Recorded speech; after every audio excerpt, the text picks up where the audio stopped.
electors or taxpayers who wish to be heard on any subject within the jurisdiction of the Board of Directors. Thank you. Mr. McNamara.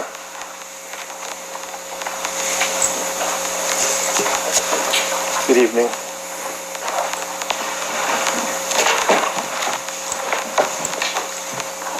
What are we getting, 3 or 5 minutes tonight? You got 5, Mr. McNamara. Oh, what a treat. You got it. Let me set a timer so Let me know when you're ready, sir. All set? Yeah, Colin McNamara, 47 Grandview Street. Taking a page of the Stringfellow book here with some exhibits.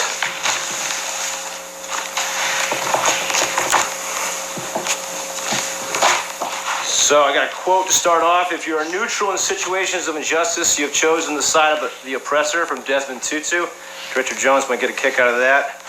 So recently, Governor Lamont introduced the digital health card, and he said that it's much more palatable than a vaccine passport, which is a term that has become politicized. However, the discrimination is the same. He called the program voluntary and allowed businesses to, quote, make the right decisions in terms of allowing people into their facility. When he says right decisions, I think of right kind of people.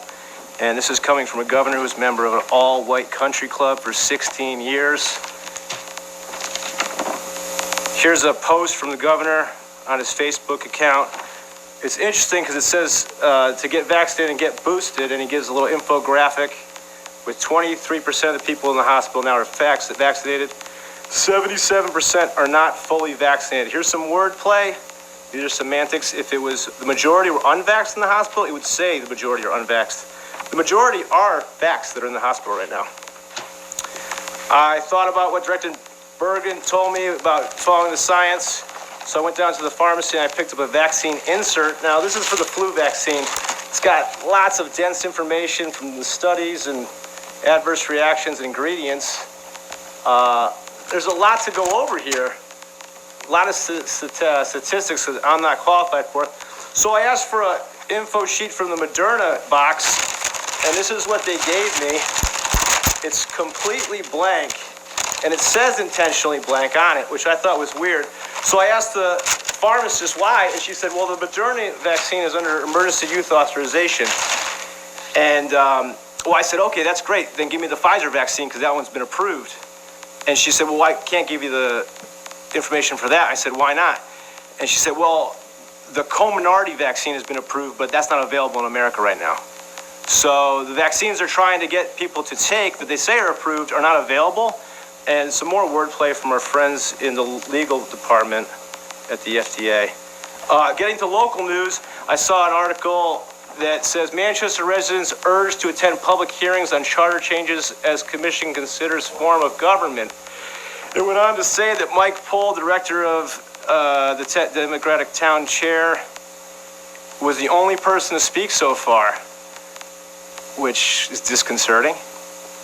The Manchester Town's Facebook page with the blue check mark, the only post where they posted any sort of notice of this meeting happening was July 7th, 2021.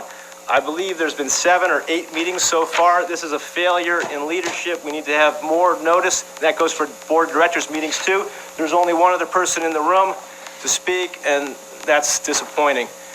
Here we have the front page of the Current, the mental health crisis for children. I can solve this article up very quickly. Mental health is suffering for children because they're forced to wear masks continuously for a disease that they have no statistical risk of being injured or dying from. They're also isolated from their friends, and their sports and schools are a scene of violence. Here's a little bit of the playground situation at Highland Park Elementary School. You have almost an overflowing bowl of dirty masks. I was there with the kids over the holiday, which was a fun time. The masks were swirling around the fenced-in area like a winter wonderland. If they were all white, it could have actually been pretty nice. Getting to 5G news, which is one of my favorites, but I haven't been able to talk about it lately because there's been so much COVID craziness. So here's an article from CNET. AT&T and Verizon reject Buttigieg's request to delay 5G. So the Secretary of Transportation and the head of the FAA, Steve Dixon, says that he has safety concerns over the aviation equipment. And the first line says AT&T and Verizon have rejected a request for U.S. transportation officials to delay the plan of the launching of 5G, which is letting you know who's in control, the regulators or the corporations. It's the corporations. 5G is set to unroll for Verizon and AT&T on Friday, which is 666 days after the March 13th declaration of emergency from President Trump. If you do Build Back Better, 3 Bs, it looks like 3 6s, which is fun.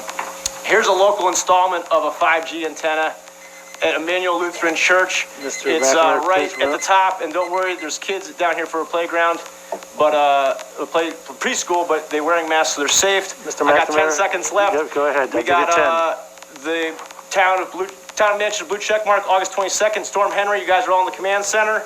Unfortunately, nobody's on the street. Seeing the flooding on Girard Street, the place is like 10 houses, 12 houses, all damaged. It's not the fault of the construction company or the town. It's climate change. It had nothing to do with the bags over the storm drains. We need to McNamara, declare please climate wrap change up. a public health Please wrap crisis up. Thank immediately. Happy New Year, guys. Thank you. Good to Thank see you. Thank you. Thanks for coming.